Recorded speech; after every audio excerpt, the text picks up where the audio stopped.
시청자 여러분 안녕하십니까? 11월 4일 토요일 JCM 모닝 뉴스입니다. 신북 로터리가 평면 교차로로 바뀐 지 보름이 지났습니다. 운전자들도 어느 정도 적응해가고 있지만 여전히 개선해야 할 점들이 있는데요. 경찰이 통행량이 많은 방향의 차로를 늘리고 일부 신호체계도 손보기로 했습니다. 구현희 기자입니다. 로터리에서 평면 교차로로 바뀐 신북 교차로입니다. 익숙한 로터리 대신 평면 교차로로 바뀐 첫날, 운전자들은 적지 않은 혼란을 겪어야 했습니다. 갑자기 줄어든 차로와 복잡한 신호체계에 병목 현상까지 생겼습니다. 신북 로터리가 평면 교차로로 바뀐 지 보름이 지났습니다. 오전 8시가 조금 넘은 출근 시간인데 시행 초기 혼란은 크게 줄었지만 불편은 여전합니다. 운전자들의 반응은 엇갈립니다. 처음에는 조금 불편하고 했는데 지금은 이제 시민들이 익숙해지니까 순탄한 것 같아요. 교통 체증이 더 심해졌다는 거, 그런 걸 좀 많이 느낍니다. 퇴근 시간에도 좀 더 많이 밀리는 것 같고 출근 시간에도 좀 더 많이 밀리는 것 같네요. 평면 교차로로 바뀐 후 교통 흐름을 보면 출근 시간대 주요 간선도로 대부분의 대기 차량 길이가 기존 로터리 때보다 짧아졌습니다. 다만 대학로에서 고속도로로 진입하는 대기 차량의 길이는 더 길어졌습니다. 신북교차로 개선 공사가 다음 달 초 완료되는 가운데 경찰은 일부 교통체계를 손보기로 했습니다. 우선 현재 2개 차선인 북부순환도로에서 대학로 방향 직선 차로를 3개 차선으로 늘리고 대학로에서 고속도로로 진입하는 신호시간은 더 연장하기로 했습니다. 또 진로 방향이 헷갈리지 않도록 녹색 화살표 신호등과 차로 안내 표지판, 칼날 유도선 등을 추가로 설치할 예정입니다. 여기에 활주로형 횡단보도를 설치하고 고속도로 방향 횡단보도의 위치를 조정하면 빠르고 안전하게 보행할 수 있는 환경을 갖출 것으로 경찰은 보고 있습니다. 기존 로터리 체계에서는 보행자들의 이동 시간이 약 27분이었는데 개선 이후에는 8분까지 줄어들 것으로 예상하고 있습니다. 경찰과 울산시는 신북교차로 이용에 불편이 없도록 지속적인 모니터링을 통해 개선해 나가겠다고 밝혔습니다. JCN 뉴스 구현입니다. 울산 삼산도 느티나무길이 산림청이 추천하는 형형색색 가을 가로수길로 선정됐습니다. 산림청은 단풍이 형형색색으로 물들어 도심에서 가을 정취를 물씬 느낄 수 있는 가로수길로 울산 남산도 느티나무길과 서울 방이동 위례성길, 대구 수성못 단풍나무길을 선정해 발표했습니다. 울산당구 삼산도 느티나무 가로수길은 3호동 와하상거리에서 신정동 클로버 아파트 상거리까지 약 1.5km 구간의 길을 말합니다.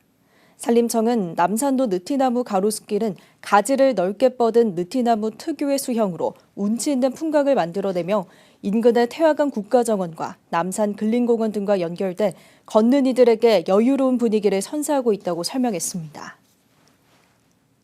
울산의 청년 세대는 삶에서 일과 일자리를 가장 중요하게 생각하고 다음으로 개인 생활을 중요하게 생각한다는 조사 결과가 나왔습니다.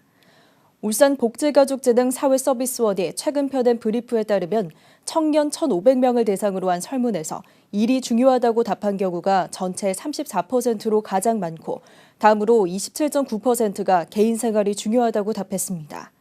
또 결혼할 생각 또는 계획을 갖고 있는지에 대해서는 응답자의 21.1%가 현재로서는 결혼할 생각이 전혀 없다고 답했고 원하는 조건이 갖춰지면 하고 싶다가 65%로 나타났습니다. 결혼 생각이 없는 이유에 대해서는 남녀 모두 배우자나 자녀에게 구속되기 싫어서가 1순위였습니다. 울산 지역 경제 활성화를 위해 사무교에서 태화교까지 태화강을 둘러볼 수 있는 트램을 운행하는 방안이 제시됐습니다.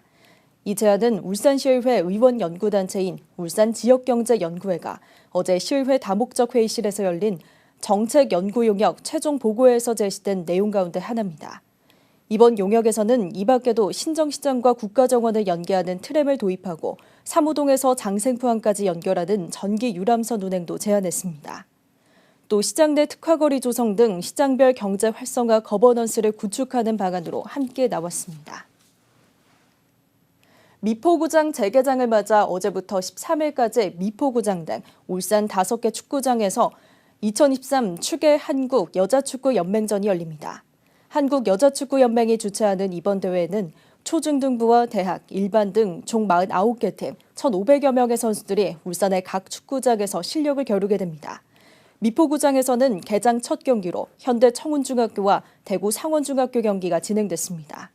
한편 울산시는 지역경제 활성화를 위해 여자축구대회 경기장을 남구와 동구, 북구 지역 등으로 골고루 분산해 문수축구 경기장 보조구장과 농소종합운동장 등 총 5개 구장에서 91차례 경기를 치릅니다.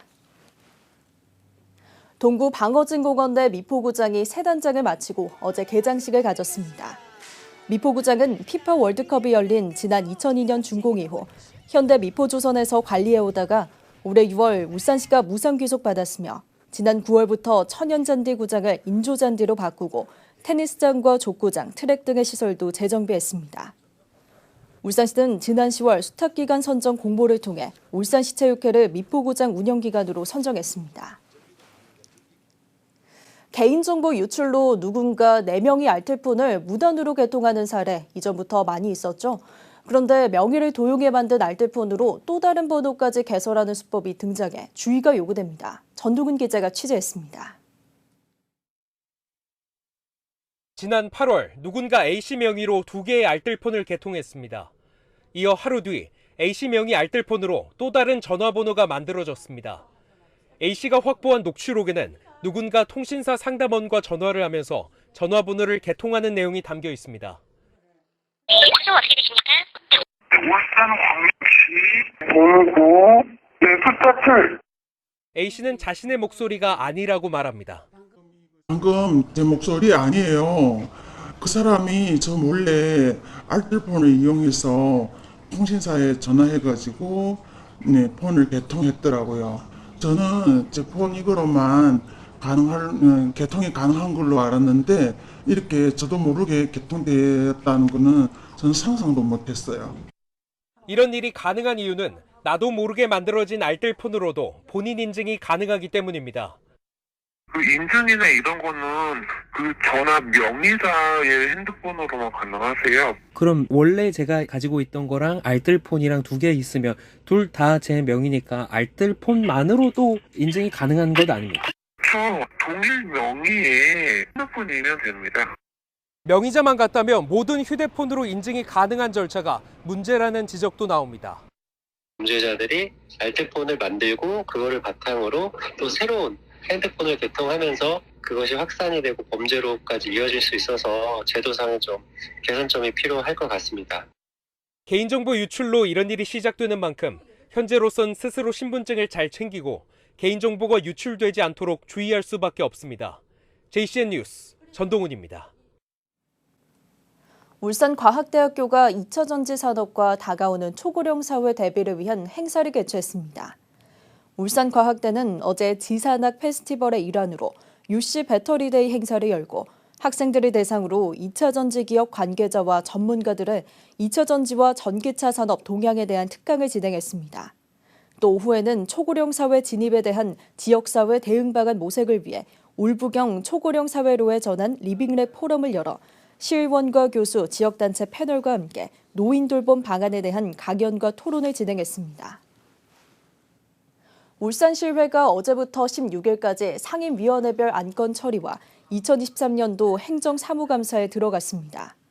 행정사무감사 첫날인 어제 운영위원회에서는 의회 사무처에 대한 행정사무감사를 갖고 의회 방청객들에 대한 세심한 배려와 함께 국민권익위 청렴도 평가에 대한 철저한 대응, 그리고 의원 연구단체 연구가 정책 개발로 이어질 수 있도록 행정적 지원을 강화할 것 등을 주문했습니다.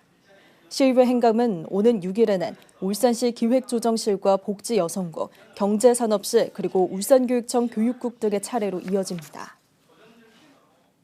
울산시의회 이장걸 의원은 각종 재난과 안전사고로 피해를 입은 시민에게 차등 없는 혜택을 보장하는 내용의 조례 개정안을 발의했습니다. 이 조례 개정안은 시민이 예상하지 못한 재난이나 사고로 피해를 입었을 경우 보험사로부터 보상을 받을 수 있도록 구군이 보험 주체가 되는 것을 골자로 하고 있습니다. 이장걸 의원은 현재 시민사랑 안전보험에 구군별로 보장 항목과 보험료가 다르다 보니 형평성에 맞지 않아 개정안을 발의하게 됐다고 밝혔습니다. 울산시 교육청이 교권보호 등 학교 규칙 개정에 필요한 학교 생활규정 표준안을 개발해 일선학교로 전달했습니다. 표준안에는 수업권과 학습권 보장을 위한 수업 방해 학생 분리 조치와 보호자 인계 조치 등에 대한 내용이 담겼습니다. 울산 교사노조는 이번 표준안에 대해 학생 분리 조치 주체가 교장과 교감 등 관리자로 명확하게 규정돼 있다며 환영했고, 전교조 울산지부도 환영의 뜻을 밝히며 학교장 책임제 안착을 위한 교육청의 지속적인 지도와 지원을 당부했습니다. 울산시는 관내 공공발주 건설공사 현장에 대해 오는 6일부터 15일까지 동절기 대비 안전점검에 들어갑니다. 이번 안전점검은 최근 3년간 울산시 공공발주 건설 현장에서 매년 사망사고가 발생하고 있어 사고 예방과 산재 감소를 위해 마련됐습니다. 점검에서는 공공발주 공사 현장을 대상으로 중소규모 건설 현장의 가설 구조물 붕괴 예방 조치를 비롯해 현장관리 전담요원 배치 등 안전관리 실태를 집중 점검합니다. 울산시 교육청의 내년 교육재정이 3,200억 원가량 줄 것으로 예상된다는 보도 전해드린 적 있는데요.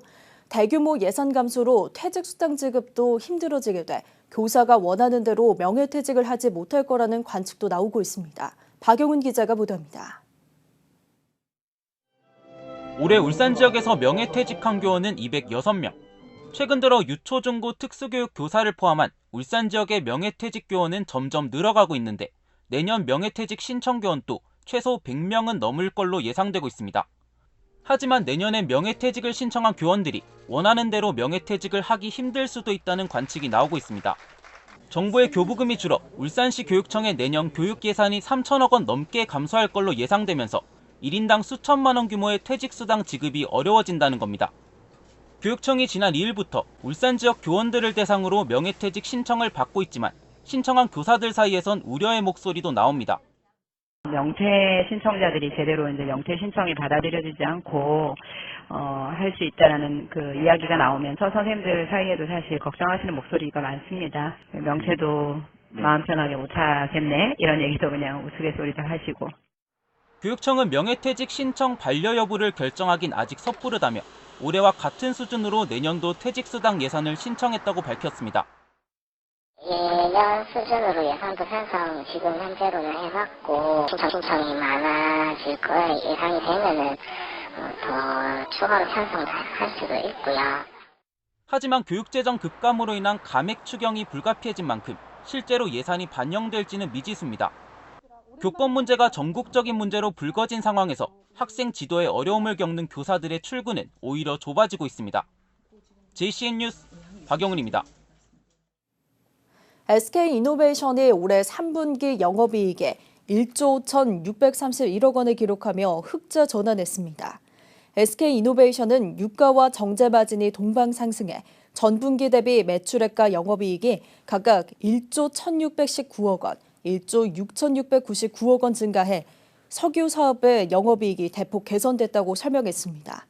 SK이노베이션은 4분기 석유 사업 시황은 미국 연준의 고금리 기조 지속과 수요 위축 우려에도 불구하고 동절기 비축 수요 증가와 중국 수요 회복 추세로 강세 시황이 유지될 것으로 전망했습니다. 울산시와 울산정보산업진흥원의 지원을 받아 생체 신호 측정 모듈 특허 기술을 개발한 주식회사 HHS가 대한민국 발명특허대전에서 산업통상자원부 장관상을 수상했습니다. 이번 특허 기술은 근로자의 뇌파와 심박, 넘어짐과 같은 생체 신호를 측정 분석해 근로자의 위험 상황에 대해 실시간으로 모니터링이 가능한 안전관리 플랫폼입니다. 울산정보산업진흥원 장병태 원장은 이번 수상으로 울산 소프트웨어 기업의 역량을 알리게 됐다는 점에서 큰 의미가 있다면서 앞으로도 울산 대표 ICT 기업으로 성장할 수 있도록 적극 지원하겠다고 밝혔습니다. HD 현대중공업은 오는 16일 치러지는 2024학년도 대학 수학능력 시험을 앞두고 수험생 자녀를 둔 임직원 600여 명에게 선물 꾸러미를 지원한다고 밝혔습니다.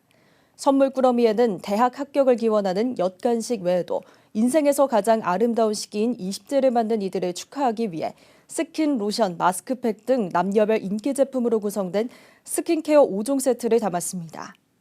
HD현대중공업은 오는 9일부터 각 부서별로 수험생 자녀를 둔 임직원들에게 선물 꾸러미를 직접 전달해 자녀들을 뒷바라지한 이들을 격려할 계획입니다. 울산 지역 노인들이 마을교사와 함께 1960년대 학창시절로 돌아가는 체험행사가 열렸습니다. 울산 마을교육공동체 거점센터는 어제 북구보건소 치매안심센터와 함께 그 시절 추억여행 백투더 1960 행사를 진행했습니다. 행사는 추억의 보자기 도시락 식사와 함께 단팥빵 만들기와 요가교실 등 8개 체험교실을 활용한 다양한 체험행사로 진행돼 참가 노인들은 어릴 때 학창시절로 돌아가 하루를 즐겼습니다. 자, 이심 모닝뉴스를 마칩니다. 함께해 주신 여러분 고맙습니다.